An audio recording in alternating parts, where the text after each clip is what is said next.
मंदिर से थोड़ी ही अंतर पर यहाँ गाड़ी पार्किंग की सुविधा है। मोरगांव करहा नदी के किनारे बसा एक छोटा सा गांव है। कुछ लोगों का कहना है कि इस गांव का नाम मोरगांव है क्योंकि इस गांव का आकार मोर जैसा है, जबकि आम व्याख्या यह है कि क्योंकि मोर जो हमारा राष्ट्रीय पक्षी है इस गांव में भारी मात्रा में पाए जाते थे, इसलिए मोरगांव यह नाम पड़ा। शास्त्रों के अनुसार अष्टविनायक यात्रा की शुरुआत यहीं से की जाती है और यहीं पर समापन किया जाता है। मोरगांव की एक प्रसिद्ध किंवदंती है कि सिंधु नामक एक दानव ने ब्रह्मांड के निवासियों का जीना मुश्किल कर दिया था। इस सिंधु दानव को सूर्य भगवान से वरदान के रूप में अमृत का पूरा कटोरा मिला था। दानव को चेतावनी दी गई थी कि वह कटोरे से तब तक पी सकता है जब तक वह बरकरार था, इसीलिए कटोरे को सुरक्षित करने के लिए उसने उसे निगल ही लिया। देवताओं की प्रार्थना को सुन गणपति बाप्पा एक मोर पर सवार होकर पृथ्वी पर आए और उन्होंने सिंधु के खिलाफ युद्ध छेड़ दिया। भगवान गणेश ने सिंधु की सेना को हरा दिया। सिंधु को मिले वरदान का खात्मा करने के लिए भगवान गणेश ने उसके शरीर को काट खोला और अमृत का कटोरा खाली कर दिया और इस तरह सिंधु नामक राक्षस का वध कर दिया। इस अवतार के अंत में भगवान गणेश ने अपने भाई स्कंद, जिसे कार्तिकेय के नाम से भी जाना जाता है, उसे अपना मोर दे दिया, जिसके साथ मोर वाहन के तौर पर जुड़ा हुआ है।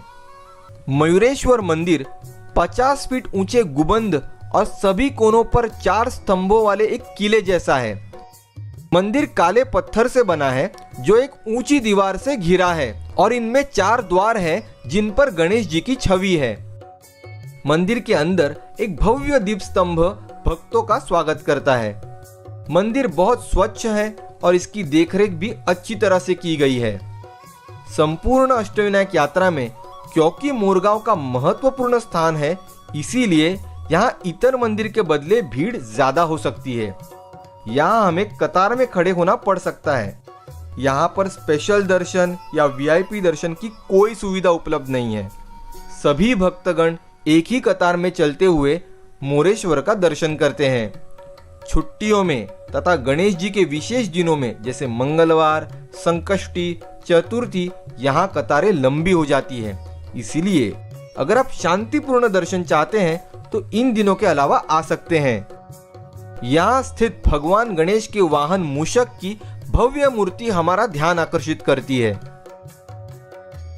मंदिर की एक और खास बात यह है कि यहाँ नंदी की एक विशाल मूर्ति है जो आमतौर पे शिव मंदिरों में दिखाई देती है।